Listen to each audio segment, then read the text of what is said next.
Joy News Prime, I come to you live from our studio, Siako Kumlimli. We're live on DSTV channel 421, Go TV channel 125, and around the world on myjoyonline.com. My name is Faustina Safo. Tonight, 7 prospective recruits are fighting for their lives after a military recruitment exercise at the Elwak Sports Stadium resulted in a stampede, killing 6 people. We'll hear from members of parliament who are demanding that the Ghana Armed Forces modernize its recruitment process. We'll also be live in Kumasi, where another recruit is in critical condition. Also tonight, government sets ambitious target to raise Ghana's poultry self-sufficiency from 12% to over 75% by 2028. With the rollout of one of its flagship programs, the Nkoko Nkiti initiative, will show you how you can get your birds and feed for free. Also tonight, the Setra Himan water treatment plant risks total shutdown as workers resort to manually shoving heavy silt from the plant's intake point, a desperate measure forced by worsening illegal mining.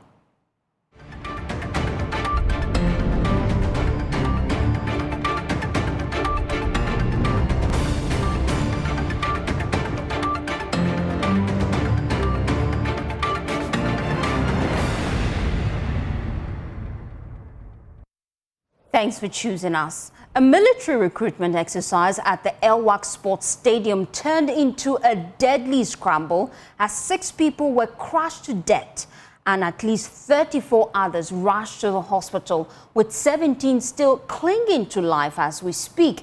The stampede unfolded when the crowd surged forward, overwhelming security barriers. Panic set in as bodies fell and people were trampled upon, claiming 6 lives and dozens suffering injuries. The Ghana Armed Forces suspended recruitment exercise, especially in the Greater Accra region, promising a thorough investigation into the incident. Fatal Bayaga has more in the following report. Thousands gathered in Accra hoping to be enlisted into the Ghana Armed Forces, but the situation soon turned chaotic. Frustrated and desperate for recruitment, many applicants attempted to scale the huge walls of the Elwak Stadium, risking their lives in the process. The Greater Accra Regional Minister, Linda Oklu, urged calm, but the young people would not listen. What you see? 1 week, trust me, at the end of 1 week, make sure so will be attended to. What you see? We relax in my wife. Now we probably be in here. Who did here? Go and look for something to eat. Because some of you were here since yesterday. Despite earlier reports stating that there were no fatalities, the Ghana Armed Forces later released a statement confirming 6 deaths and several injuries. This tragic news drew the attention of President John Dramani Mahama and top government officials, including Finance Minister and Acting Defence Minister Kasala Tofosen and Deputy Defence Minister Enes Brojajanfi, who visited the 37 military hospital to speak with the victims. Brigadier General Evelyn Vivian Abraham Kwabia, the commander at the 37 military hospital, clarified the details of the casualties after the president's visit. There's an erroneous information going out. The casualties we have that came through were 28 in number. Those who are dead are 6 and not 12. Those who are critical and in ICU are 5. We have 12 who are fairly critical. The rest are stable. Thank you. Despite the tragic circumstances, many applicants remained around the stadium, hoping the recruitment process would resume. I'm hanging around because I'm practicing hope and faith.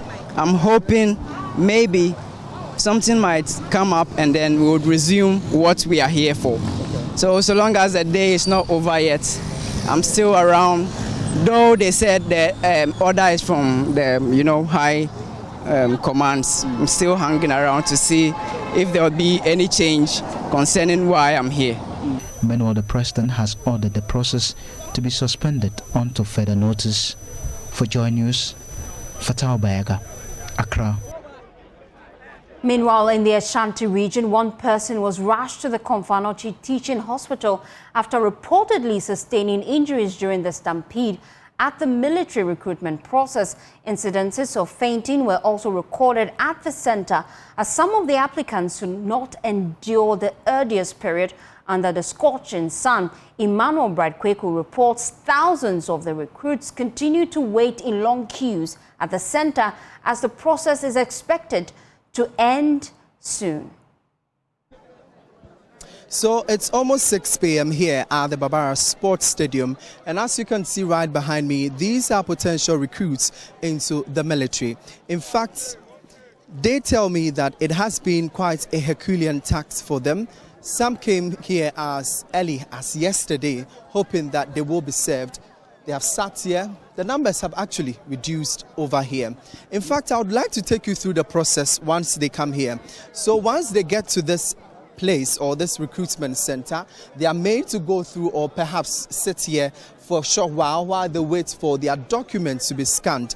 And once the documents are scanned, they move up into the stands, the yellow stands up there, for their body selection, where they will be checked for their heights. If they have any piercing of a sort, that will also be checked. And also, if they have any tattoos, and also bow-legged individuals will also not make a cut for this particular recruitment exercise. Once they are done with their body selection, they then move on to documentation, where their documents are also being taken by the officers at this particular center. And in fact, it hasn't been easy for a majority of these recruits that have come here. I was here last night. Yeah. What time? I think 10 p.m. 10 p.m. Yeah. I slept at the gate. And it's almost 5:30. Yeah, still I'm still here waiting. Yeah, I'm waiting. I'm waiting to get all my everything done before I leave here. In the morning, we've been here stranded. They will tell you go, come, stand up, walk.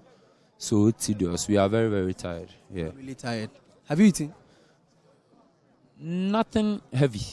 10 p.m. till now, we are still here waiting for the scanning. Yeah. So the process there is bad. No, they don't give anything.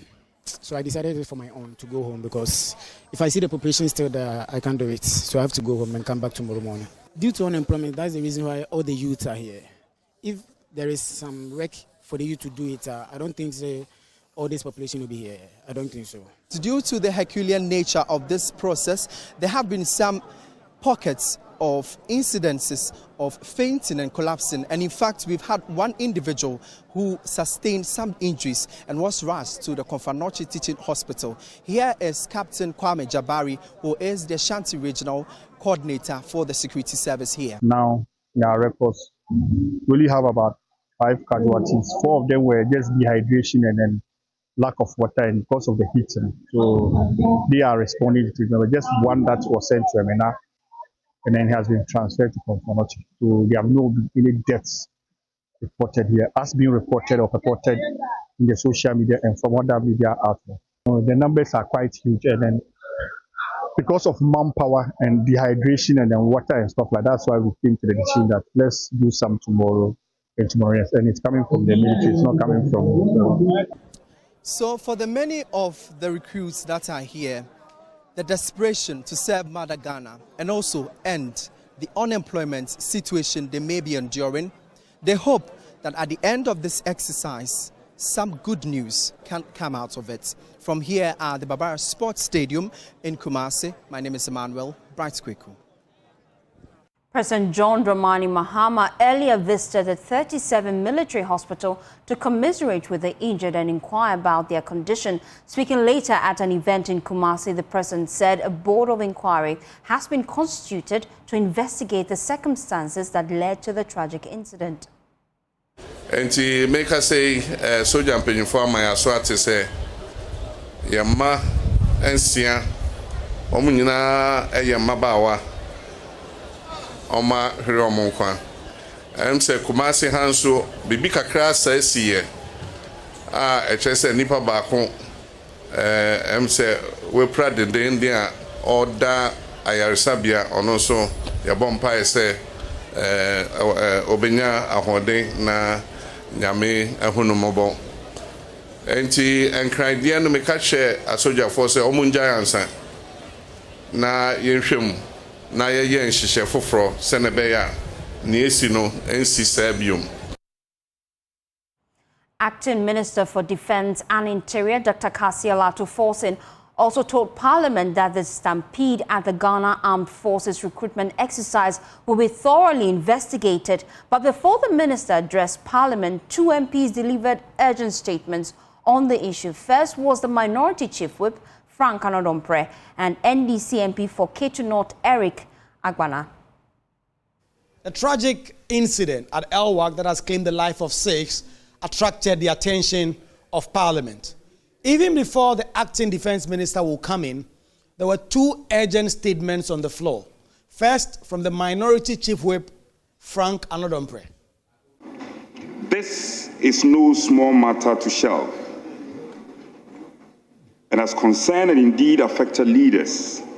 We must move to restore hope in our people, even in the time of grief. So must urgently ensure that the process be decentralized or further decentralized to address the excessively large crowds as well as the other risks faced by people traveling various parts of the country. Then NDC's Eric Agbana had his own urgent statement calling for urgent action. Mr. Speaker, we cannot treat this as an isolated incident. There must be a full-scale investigation into the circumstances surrounding the tragedy, from crowd management and planning to logistics and coordination. We must establish accountability and ensure that the systemic failures that led to this incident are decisively addressed. MPs on both sides then commented on this, including former Defense Minister Dominic Nitiwo, who said this really should garner and attract the attention of the entirety of the nation. Young people indeed went out there to look for a job for themselves, only to find themselves lying in the mortuary. The last thing we can do is to politicize their deaths. It's very, very painful, because if you're a family member, you'll be very sad to see somebody trying to do politics with this. So I will not. But these comments from MP for Pusiga, Ladia Ayamba, has generated some criticism. Listen to what exactly she said. This is what the Almighty Allah has ordained for them. Today is their day. No matter how, no matter what, no matter who was there, as what, even if we brought all the presidents of the world to sit there as ministers or whatsoever, once today is ordained for them to die, they will. And this is what has happened. Unless you don't believe in the oneness of God, unless you don't believe in the oneness of the Almighty Allah, it is not anybody who wanted them to die. There's no single officer there who wanted even one single soul to pass. Acting Minister for Defense, Dr. Kasia Latu-Forson, then came in and offered a comprehensive statement to the House on what has happened and what had been done, including the assurances that this matter will be thoroughly investigated. Working closely with the Ghana Armed Forces, medical teams, and law enforcement agencies to provide full support to the injured and to investigate the circumstances that led to this tragedy.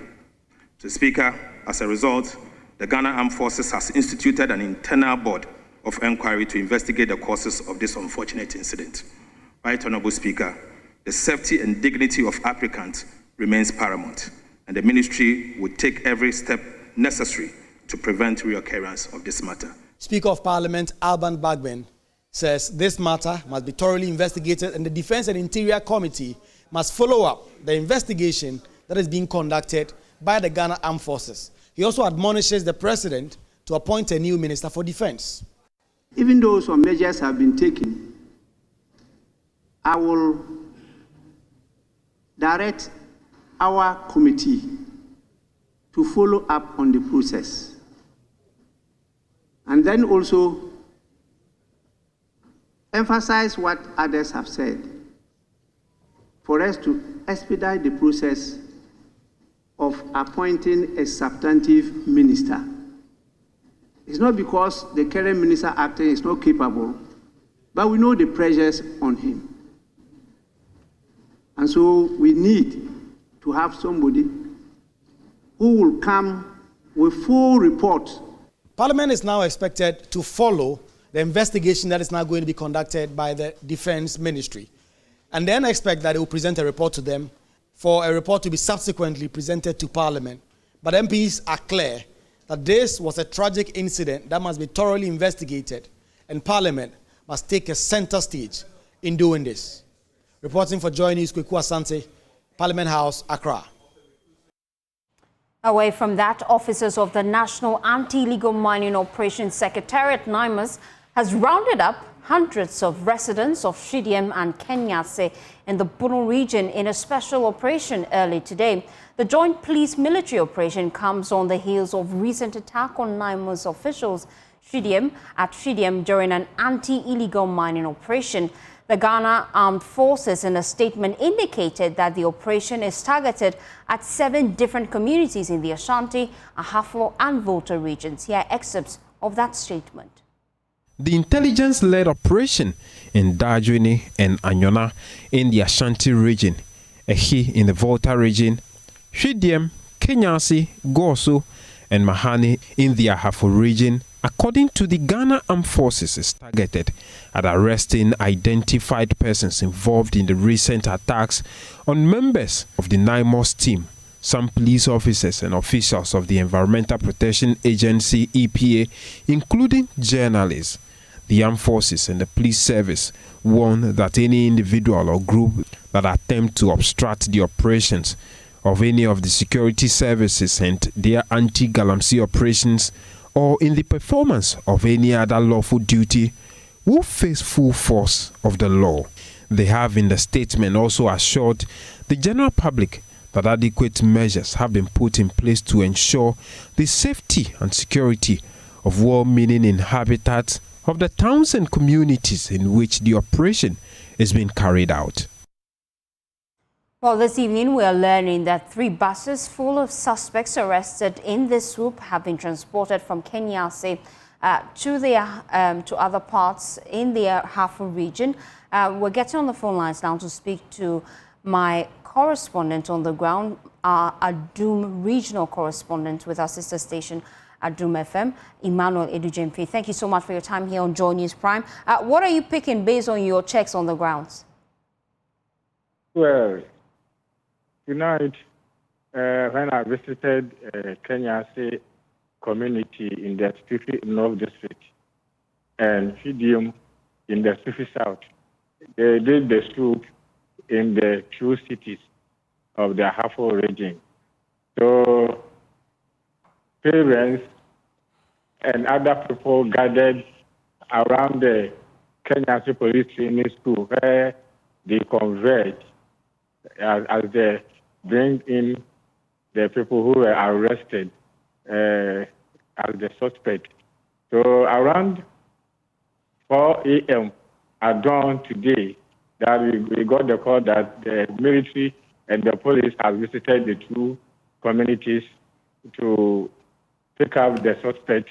So they are moving from house to house, door to door, and be taking the people. So the parents were at the training school to ask the team where they will be sending their children or their wards to. But they told them this is soup. It's for identification, and they are going to do a scrutiny. So those who were found guilty, they will be put before the law. So those who are exonerated, they will be brought back to Kenyase or Shidiem for safety. So Kenyase and Shidiem has been so calm, though a lot of the residents, especially the youth, heard the news earlier, so they fled their communities. So when you go to Shidiem and Kenyase, which is a mining community and a busy place, the place is so quiet. A lot of people are in the bushes. Others are in their hideout that they have not safe to come out. They fear of being attacked.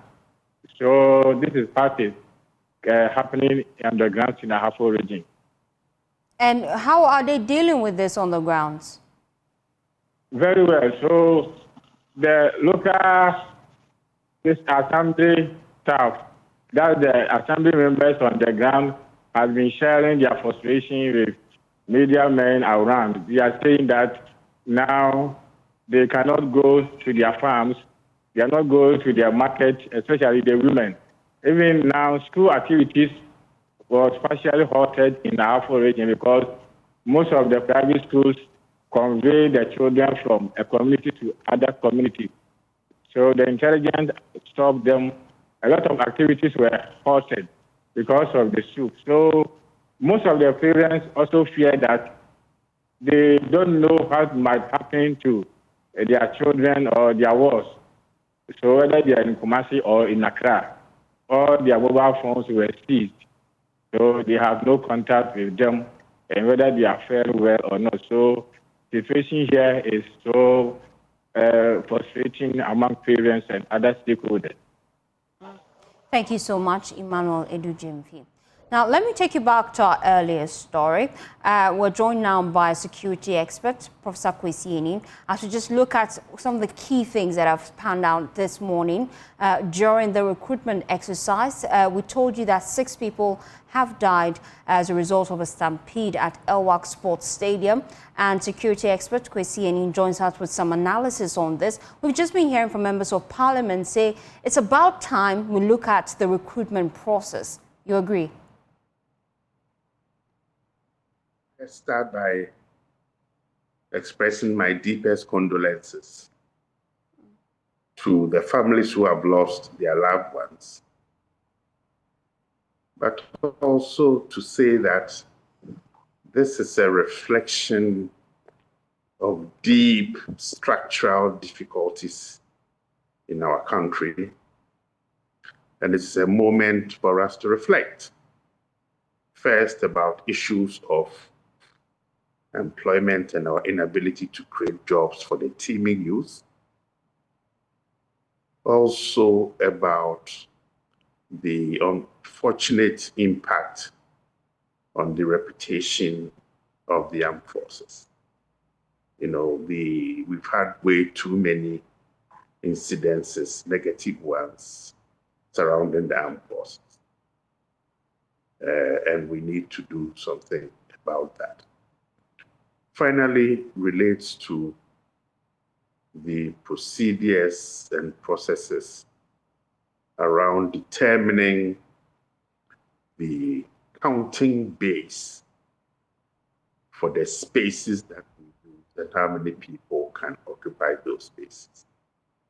Today is a sad day, so I think I will limit my comments to the lessons that we ought to learn from this disaster. One, the need for better engagement with the youth in terms of creating opportunity for them. Second is using the technologies available to ensure that such a disaster, and I mean, as a nation, we are very poor at crowd control, never happens again. And finally, that we should, as a nation, decide that whatever led to this dramatic and unfortunate tragedy should never happen again. And we should double our efforts in creating opportunities. But finally is that, look, no politics around this. There are some videos circulating that are unfortunate. I think they are insensitive, that political leaders can make such commentary. You know, it is our collective failure to create jobs and opportunities that has led to this disaster. And I'm hoping that we can learn the positive lessons. And as we mourn with these families, send a clear message to ourselves as a nation that never again should we do an ex post facto analysis? This has already befallen us, and we have lost young lives in such tragic circumstances. And just before I let you go, we've heard from government say that one of the key reasons why they decentralized the whole recruitment process is to reduce the pressure here in Accra. But unfortunately, the same process is marred by a lot of irregularities. And so moving forward, really, how do you propose we go about it in such a way that incidences like this do not reoccur?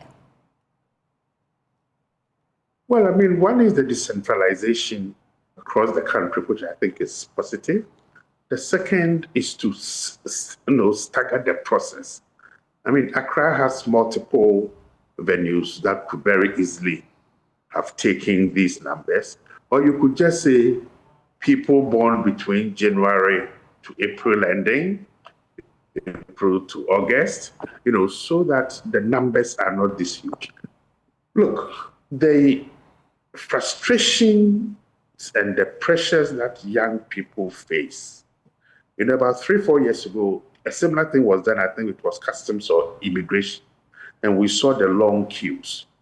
Looking at the explosive growth in our population and the numbers that join the youthful population looking for jobs, we need better situational awareness and assessments. What has happened is unacceptable. Somebody dropped the ball. We need to learn the lessons very quickly, but the numbers will continue to increase. And the earlier we do the situational awareness and risk assessments and do them properly, the better for all of us. Because this is a potential tipping point for Gen Zs to get onto the streets and to say no more. Early warnings are clear, and we need to take the decision that will prevent the unnecessary violence. Thank you so much, Prof, for your time here on Joy News Prime. You're still watching Joy News Prime. We'll be back with more. Please stay with us.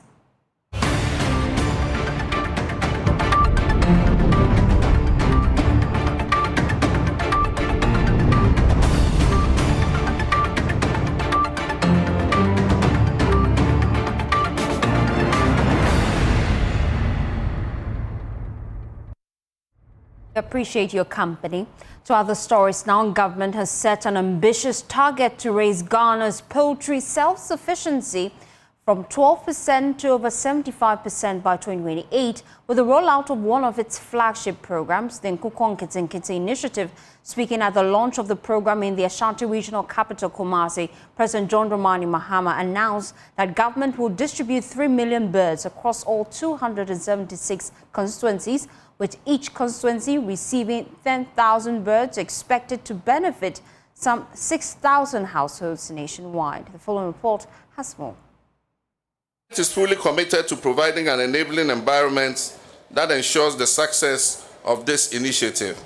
And so key measures to be implemented will include access to improved breeds and affordable feed formulation, establishment of 270 farmer service centers to deliver mechanization inputs and extension support, expansion of veterinary and animal health services to safeguard the national flock, operationalization of the innovative agri-financing scheme to ensure affordable credit for poultry farmers, and stronger collaboration with district assemblies, private investors, and development partners to anchor the initiative in every community. President added that government would soon cut sod for the construction of a modern poultry processing factory at Bichim in the Bono region to support production and serve as a ready market for small and medium-scale farmers.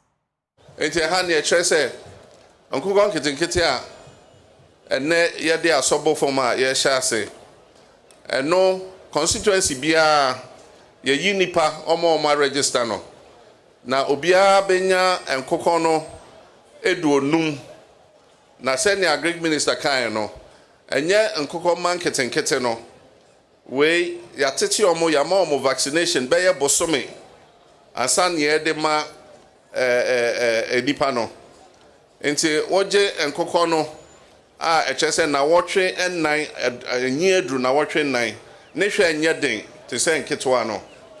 Nti oje onkoko 50 na yedi ne dua no so beka wo ho ene bibia ehia se wo de behwe enkoko no. Away from the Ashanti region, let's head now to the central region where the Setrahiman water treatment plant is on the brink of total shutdown, choked by heavy silt that is crippling operations and causing acute water shortages across parts of the region. Workers now spend hours each day manually shoving thick mud barely 20 meters from the plant's raw water intake on the River Pra. But with Galamsey activities upstream worsening situation and turbidity levels, the Setrahiman headworks is fast losing the battle. Communities, including Cape Coast, Comenda, Elmina, and surrounding areas, are already enduring the brunt. There's more in the following report by my colleague Emmanuel Jivenu in our continuing series, Dear Mahama, #StopGalamsey.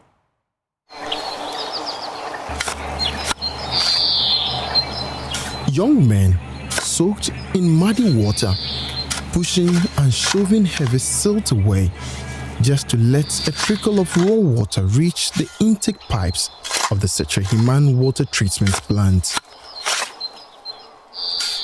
What should be an occasional maintenance has now become a daily battle, a fight for a river that is slowly dying.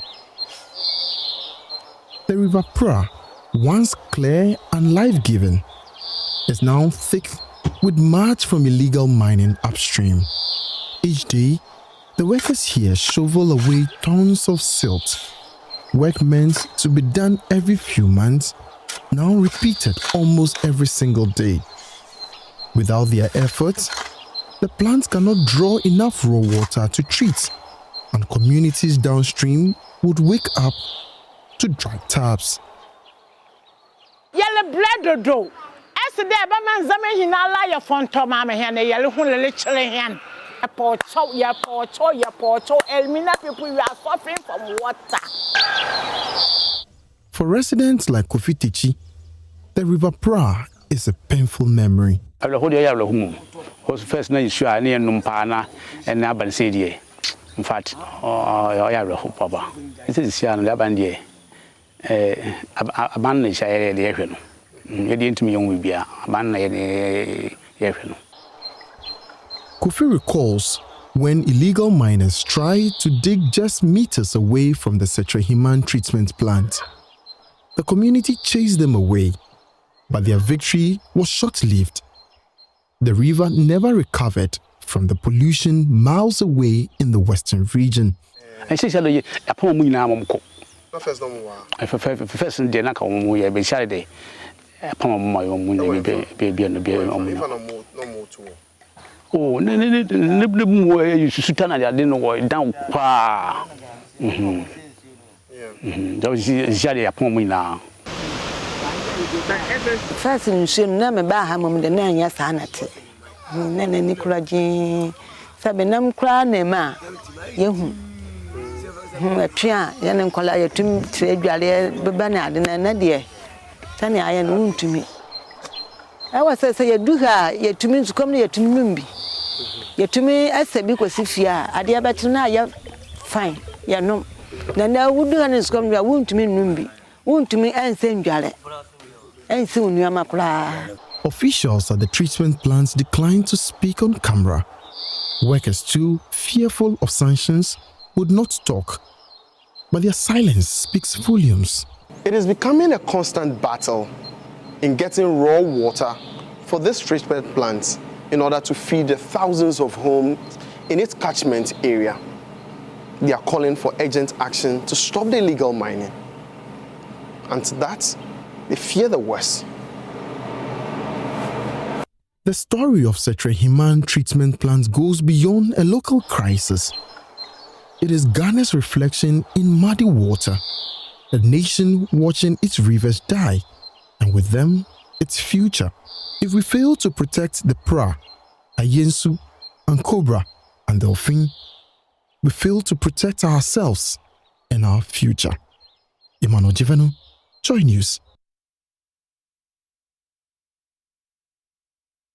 Still on Galamsey, the Anti-Galamsey Task Force of the National Concerned Small-Scale Miners Association has destroyed over 100 champagne machines operating in 5 communities along River Ofing in the Echimamponia district of the Ashanti region. The recent operation is part of a self-policing drive by the association to militate against illegal mining among its members and conscientize community members against any activity that breaches the mining laws. The following report has more.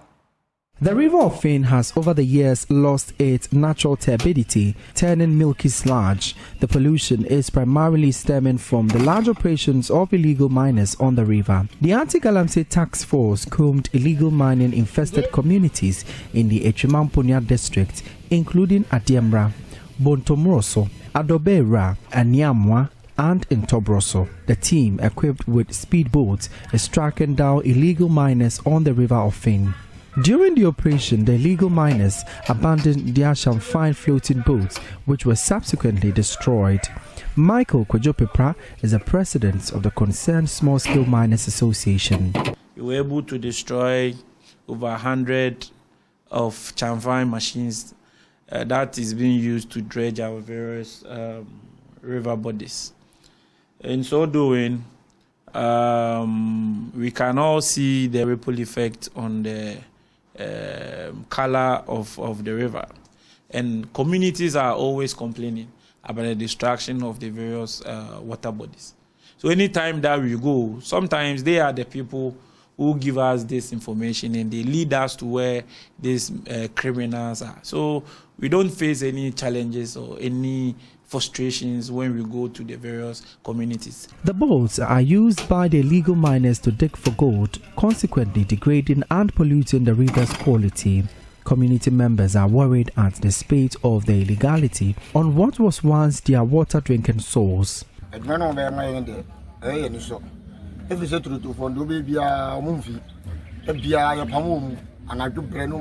We always sack them, but they always come back. We are pleased with the works of the Anti-Galamsey Task Force.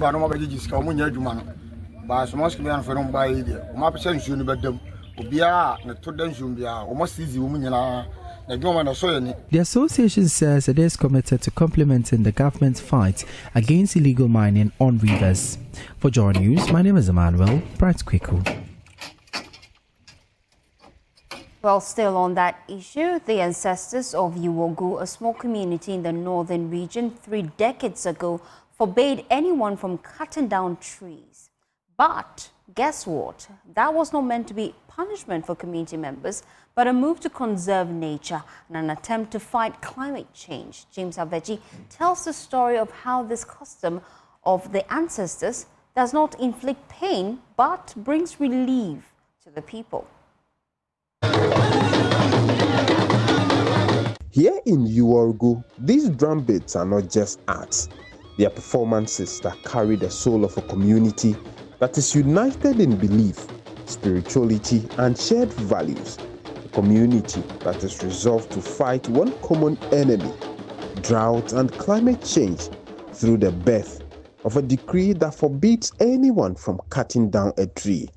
Chief Butcher Nakuhana Idrisu tells the story of a 12-acre multi-tree forest, commonly translated as "do good things for us," through his interpreter who doubles as assembly member for the area, Honorable Yakubu Idrisu. Deforestation has been catching in up to the level that for 37 years back, they decided that now that the deforestation is catching in to this our area, we have to protect the remaining forests. We have to reserve it for some purposes. Then, for 37 years back, we began to protect these forests.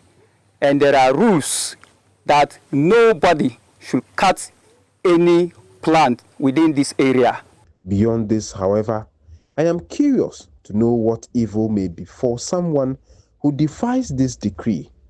The Amagajia of the area and herbalist, Adisa Al-Hassan, has an answer. If you are recalcitrantly come here to cut down the tree just to see for yourself what they said that they don't cut down trees here, then it may happen that you had a snake bite. And if you had a snake bite, unless you come and they apologize to the ancestors, you will never get survive. You will never be survived. It may happen that you just get unexpected accident. Already accident is not expected, but you get an accident that you cannot be treated. In an attempt to augment the efforts of the Uargu community, the Global Landscape Forum stepped in to plant an acre of teak trees through the Regional Advisory Information Network Systems RAINS initiative. Member of the GLFX Tamale team, Kamal Mohammed, said they are exploring how to expand this project by planting more economic viable trees. It's important for us to try to see how we can promote the share tree. That is a wild tree that has been propagated or grown around here. We can replicate that in these communities that we work in. For Joy News, James Savaji, Uargu, Tamale, Northern Region. Well, it's time for Showbiz, and Irene is in the studio. Hi, Irene. Hi, Fosti. Hey. You're looking good. You're also having a matching colors. You know. I can see your shoes. Yeah, but they can't, so it's fine. All right. So, as usual, I'm here to give you updates on happenings in the entertainment world. Yes, darling. And we are going straight to Uncle Ebo's camp. You know, he doesn't talk much. So when he talks, it means it's something that he has observed and he wants to come out, talk about it, so that if there are any solutions, we can all help tackle the problem. So guess what Uncle Ebo is saying? He is saying that it is only in Ghana that we allow foreigners to come to the country and live with their money. So unlike other countries, when foreigners come to the country, like they have other things that they can sell to these foreigners to boost the economy. But in Ghana, the value is not the same. Well, Uncle Ebo has spoken. Every flight coming into Ghana is full. Only 30% Ghanaians, 70% foreigners, expatriates, investors, businessmen, all kinds of people. You know what we do for them? They come, we book them into a hotel and leave them there. It doesn't happen in any country that takes itself seriously. A friend of mine came from abroad and decided to go to the Boti Falls. He came with some friends, foreigners. And now they drove all the way from here to the Boti Falls. It is not a short distance. They go there, look at the falls, max 15, 20, 30 minutes. One of the foreigners said, "Are you people serious?" He said, "If we had this in the UK, there's no way you will not spend 3 hours here." He said, "There will be shops, there will be other things, there will be a place for the children, there will be that, there will be that, there will be merchandise that you would have to buy. Before you realize you've been here for 3 hours, minimum, which means you have to eat. And you have to eat here. You would have something, some costume, some dress with the design of the fall on it. You would have some pictures. You have that, you have that. In Ghana, we allow people to come with dollars and they go away with it. But in some of the other places, oh, you lie bad. You're spending everything at the time. By the time you are aware, all you have is your ticket and your credit card. Just fly back. Fly back. Fosti, what do you think about this? Well, I disagree. There are some areas I've visited where you get items to buy on location, but I'm sure there's a lot more we can do moving forward. Maybe it's not much. Yeah. Okay. All right. Well, you are still going to the movie industry because actress Beverly Afaglo has spoken. She is saying, in fact, she's lamenting that in Ghana, banks don't want to invest in the movie industry. So unlike Nigeria, where you go there, investors are willing to put money in the industry without even thinking about the returns. When it comes to Ghana, the story is different. Beverly Afaglo has spoken. Nigerians are daring. They don't mind putting X amount in the business, provided you've assured them that they will get this money back. They don't care how long. They are patient. This is what I want to do. I'll wait. I'll get it. We are not patient. I know one rich man, I know one rich woman. When I talk to the person about movies, they are not interested because they feel like it's a waste of money. When am I going to get my money back? Even in Nigeria, apart from when am I going to get my money back, some actually just want to support your craft because they love the fact that they want to even feel good and say, Beverly is my friend, even without thinking of what they will get. So they are supporting, banks are supporting, companies are supporting the business. Here, banks don't support anything. Even events that are for awards and stuff to recognize hard work and stuff. Banks are not ready to support just events. How much more a movie that they think, what am I gaining?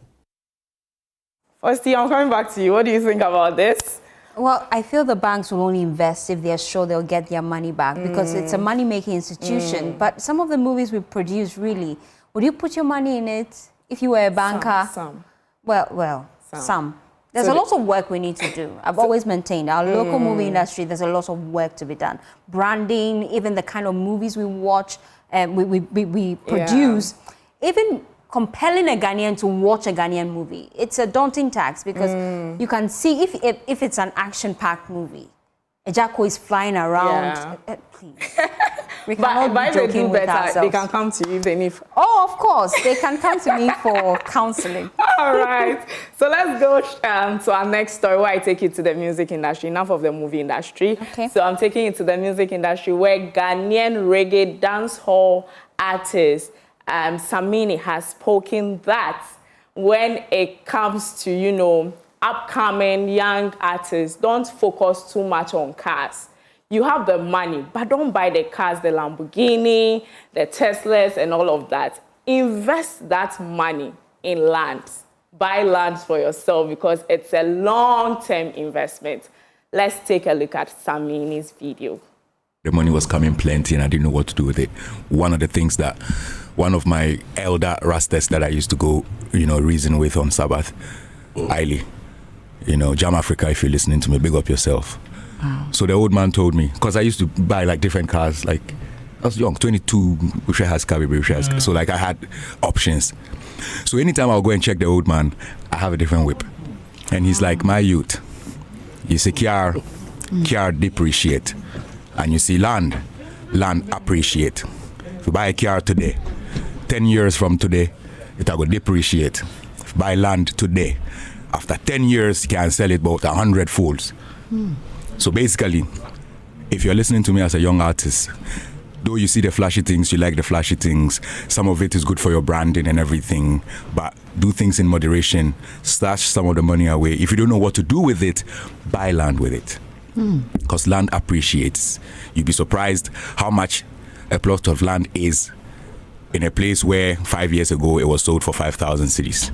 You'd be surprised. So if you don't know what to do with the income and you've done everything you can for yourself and you can still see excess, buy land. I believe in that more than even investing in the banks. Samini has advised us. It's not even limited to the musicians. I agree. And that's how we wrap up Joy News Prime. We appreciate your company. For more news, please log on to myjoyline.com. My name is Faustina Saf. I've been doing this with Irene Anin. Bye.